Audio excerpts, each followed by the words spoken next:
आया मरे अनि यहाँ बसेको कस्तो छ हिँड्नु आँटेर यस्तो सिटीमा अब फरक लाग्छ यस्तो अनि अब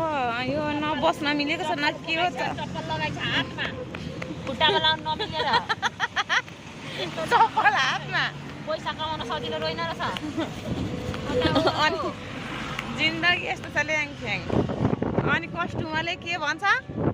साउ पनि 2000 रुपैयाँ ल्याएको सामान 1000 रुपियाँ माग्छ 1000 रुपैयाँ माग्छ अनि त फेरि यो चप्पल त हातमै लाएर बुझ्नेले बुझी खाऊ नबुझ्नेले खोइ के जाति खाऊ भनेको जस्तो भइरहेको छ यहाँनिर अब गाडी पनि छुट्यो होला गाडी छुट्यो भने बोरा बोकेर कहाँसम्म हिँड्नुपर्ने हो के गर्नु जिन्दगी छैन नि हौ भन्नु सक्छ व्यापार बिजनेस भन्न सजिलो छ गर्नेलाई कति गाह्रो छ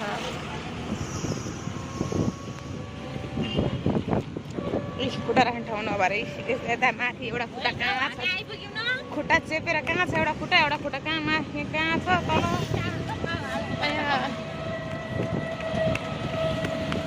तल जिन्दगीले मलाई दुई कुराले ठग्यो